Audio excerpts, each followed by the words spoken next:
Hello and welcome to another video. So it's been quite busy the last couple of weeks, been out getting a lot more local stories. I know I said in the last video I'm going further afield. I've got one on Epping coming up, and thank you for the comments you're putting in on the YouTube channel. And there was one that said I'm nothing more than a talking head, which I thought was quite funny. But today we are talking about Bulphan in Thurrock in Essex. So first of all, I apologise about my background blowing around, but it's sort of like really hot and I've got a fan on trying to keep me cool and not melting while making this video. Bulphan is just north of Alsip in Thurrock, and it's one of these places that's got so much history, and you know, there's old settlements there and mounds and burial mounds and all this sort of stuff around the area, and it's more better known for the fens. Now when it comes to fens, over the centuries they come along with a lot of old farming stories and agricultural history as well. But what brought me to Bulphan, we've done one a little bit that touches Bulphan with Fen Lane. This is the other Fen Lane and more that goes into Bulphan, Church Street and China Lane. Now I was looking through some old documents and there's a little bit that I'd had a notepad of, and it was when I was doing some work with Randall. And there's a footnote there where he was doing some work on mucking, and he went on to write a book on mucking. By the time he's always been interested in all the area, and there's some footnotes there about an incident in, I believe, China Lane. Now all he said was China Lane, bakery, disappearing house. So I was like, okay, didn't really make much note of it at the time. I've gone back, and over the last few weeks I've dug into this story and spoken to lots of people around Bulphan or that used to be in Bulphan, and it's been a bit of a hard one to dig out, but I finally got two versions of the same story that are set around, and I'm going to say set around China Lane because that's where Randall had named it, and I trust Randall's work when it comes to that, but some things match up and some things don't.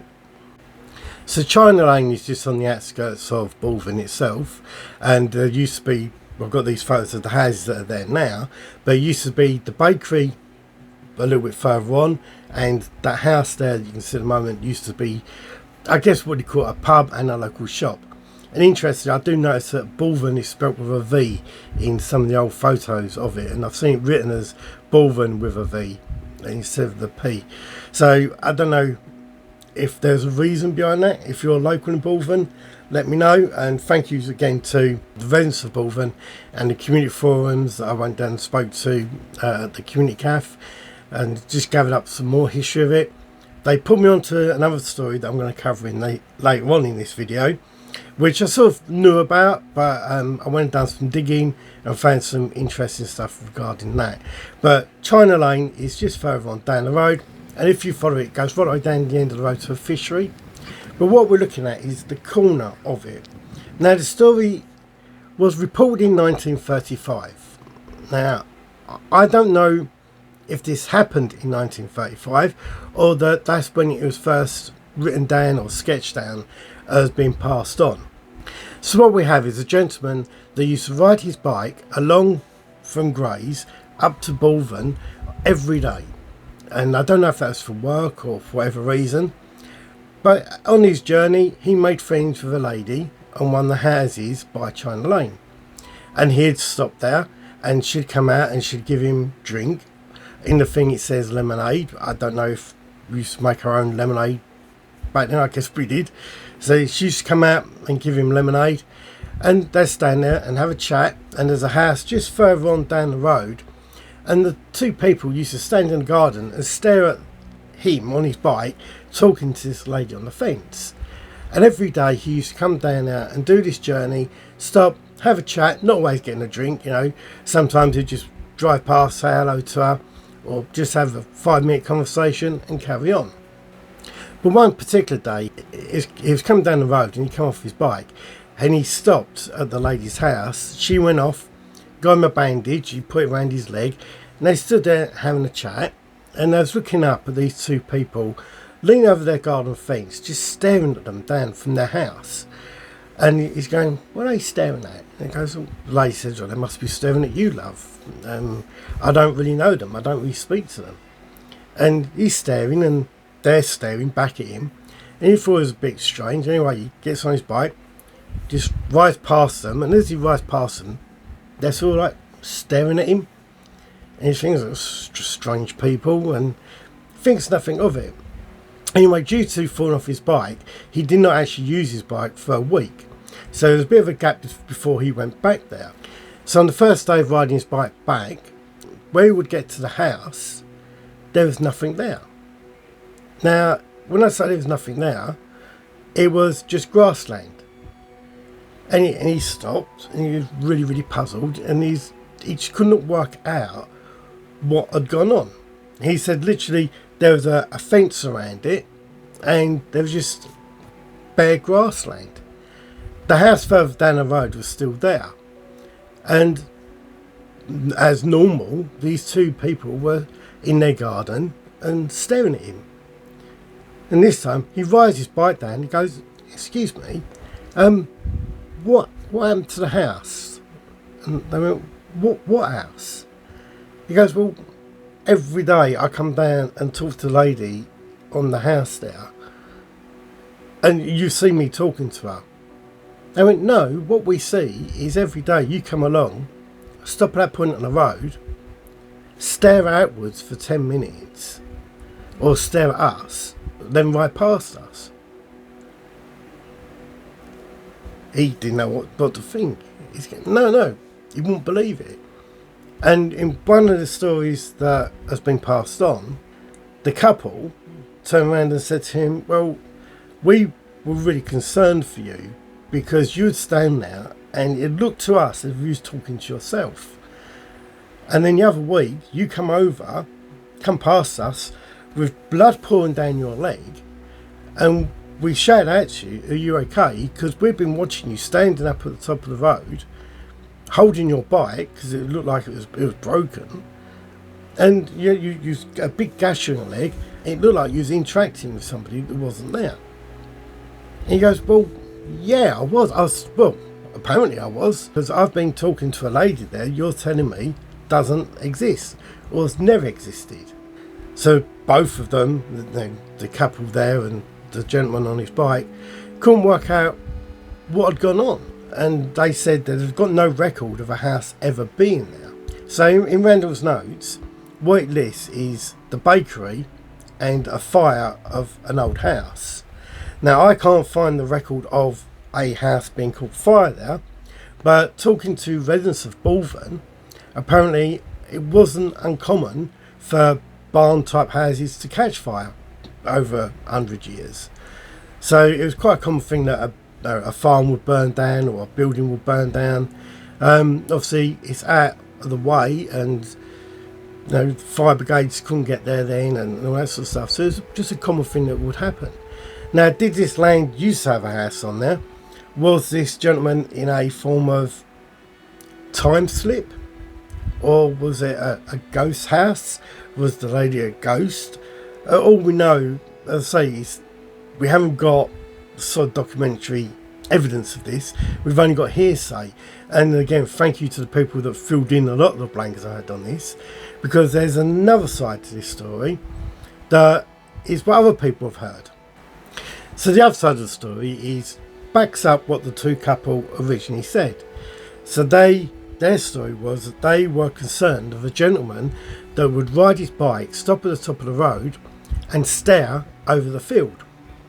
And he would spend sort of 10-15 minutes staring over the field, then go on his bike, ride past them and give them a dirty look. And he'd done this every day. And one day it just happened that he rode past the postman riding their bike coming up the other way.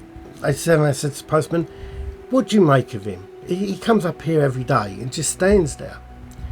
And the postman goes, make of who? Go, the guy on the bike. He went, I've not seen anyone on a bike. He goes, no one's come past me on a bike. And they're like, no, you've just gone past him on the bike, on the road, just then. And the postman went, I promise you, nobody went past me on a bike. So now we've got another side of it.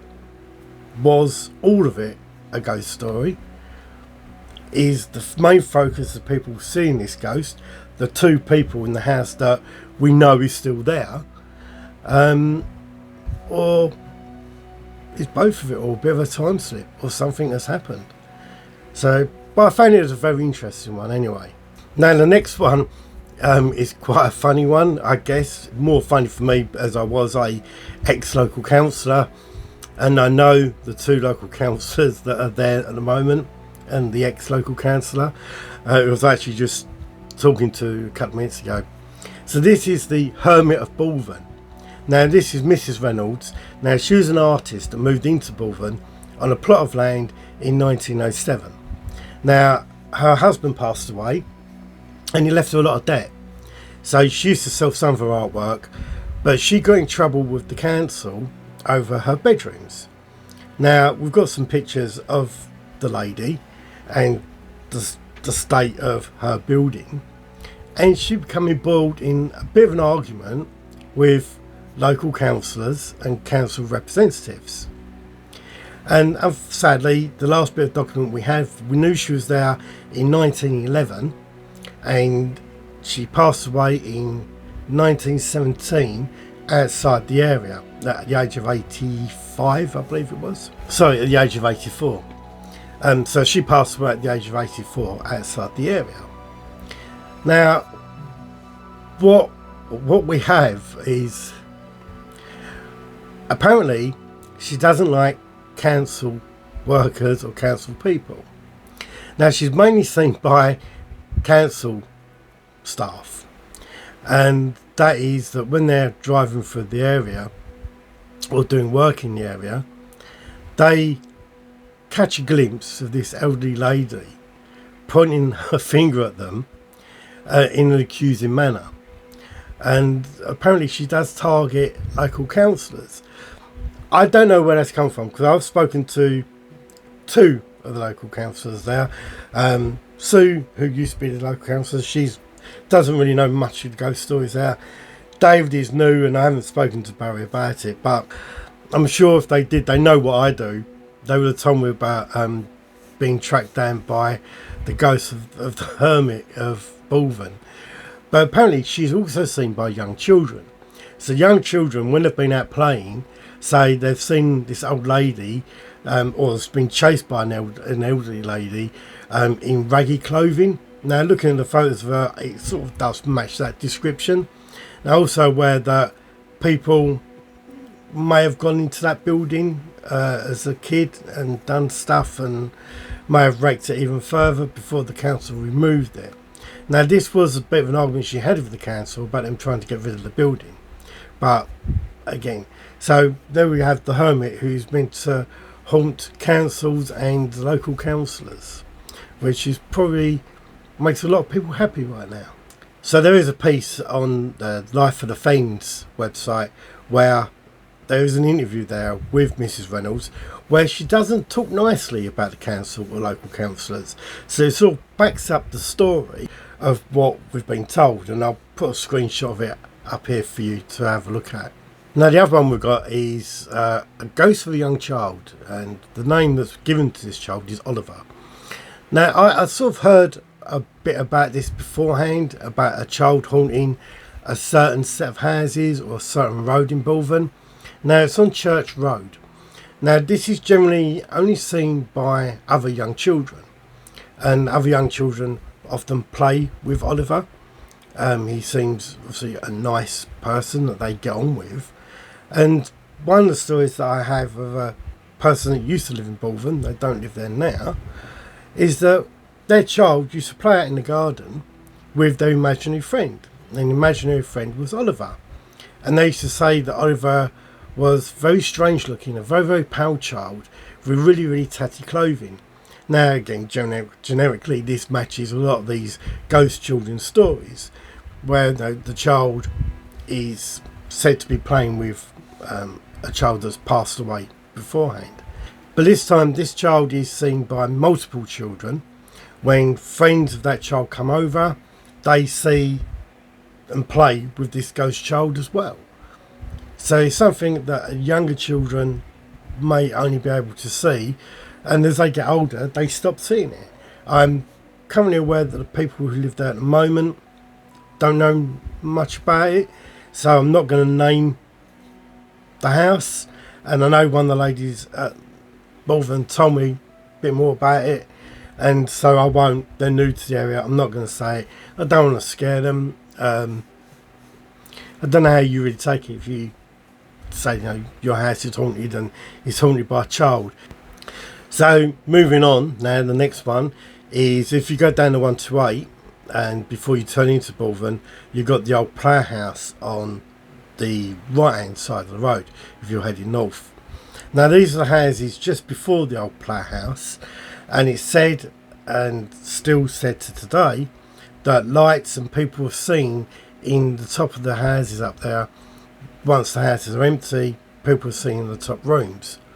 Now I'm not going to say much more about this, and I'm only using this as a reference to say that I've got into a video, because I want to come back and try and do something with that. And if you know who I'm talking about, please contact me. I found it really hard to get hold of you. I want to have a chat with you, maybe put a camera in the house and do a little bit of an investigation for you. So just contact me and I'm happy to come around. We don't have to do it on video, we don't have to do anything like that, we don't have to put in another one of these videos. I'm just really interested to try and find more background out on what it could be or what you could be seeing in your house. Now the last ghost story I had from Bulphan, and I'm sure there's a lot more that I've not been able to uncover, is either a ghost of a farmer or a land worker. Now there's also this bit where a farmer disappeared for 6 months, and no one knew where he went, and then he turned back up, but never spoke to anyone about where he disappeared. So this one is about a farmer or a farm hand. He wears a lot of leather and carries one of those pitchforks that you see, you know, the spikes on it. Now what we know, he is often seen, or was seen back in the 1930s, in the fields when people were picking crops or doing whatever they was doing in the fields. They were gathering up all their stuff at the end of the night, and they'd look over and there'd still be one person out there working. So one person was directed to go and get him because the shift was over.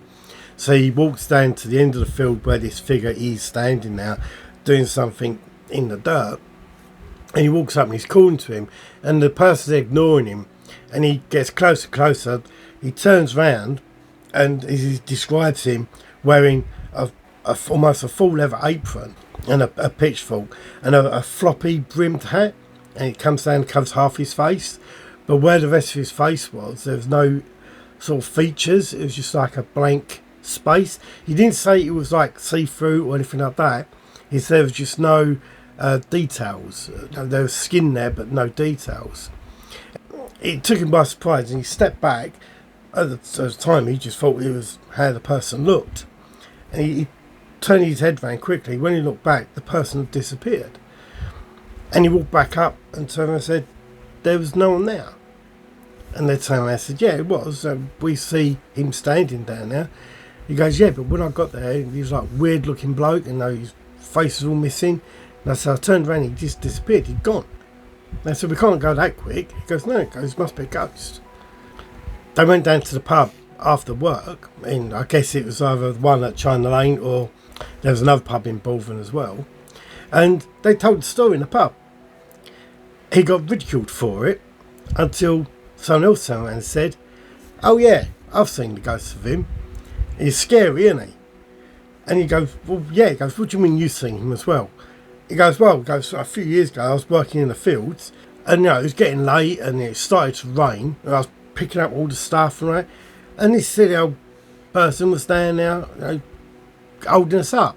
So I walked down there, called him, and he stood up, turned around and looked at me. He goes, and the guy had no head. He goes, you had no head? He goes, no. He goes, he didn't have no head. He goes, there's a big hole there, which isn't quite what the other gentleman turned around and said. And the other gentleman thought, well, you pulling my leg because I've seen that and you're taking it a stage further. But he carried on going, no, I believe you. I really believe you. Now, that was back in, so I say, years ago. There is some more recent events around this, and very recent.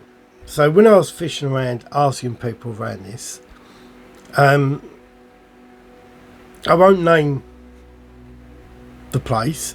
I knocked on the door. I had a really good conversation with them, and we were talking about the China Lane one and the bike. They actually believe it was the baker who was riding the bike, and he was riding to the bakery every day. So that's what I think he was doing. But anyway, they turned around and said that they had a ghost story, and it was about an old farmer who stands in the field and shouts at people and then disappears, which sort of a bit different to what I'd already heard beforehand.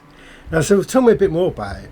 And they said last summer they used to walk around all the fens and do a bit of exploring, and their children come running up to them and said they'd been had to go at by a scary man.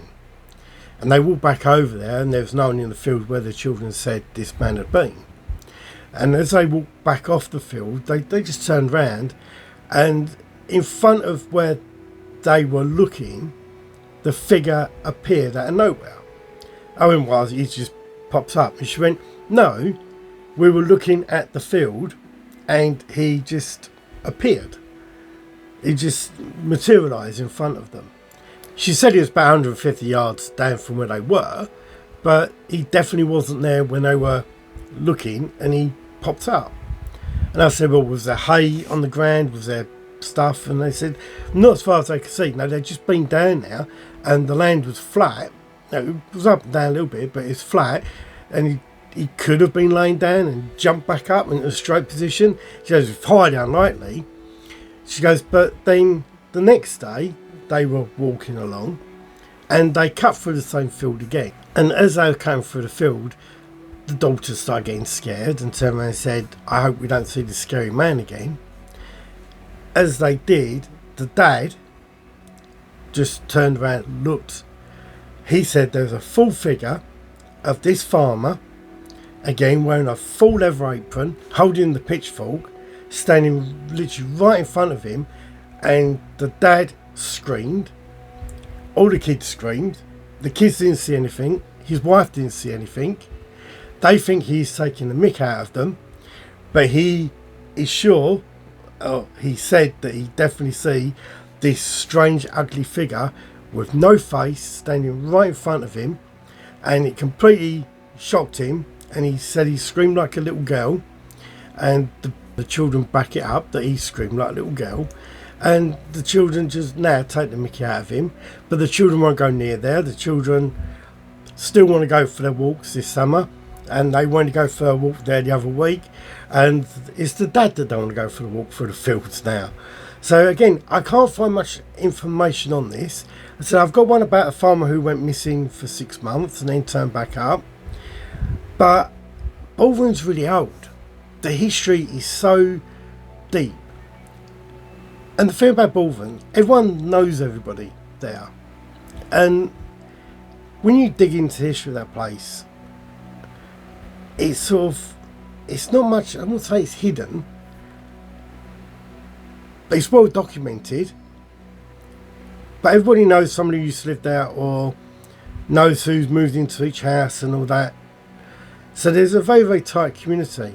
And I thought it was just going there with this one story about China Lane that Randall would just put this little footnote in one of his documents on.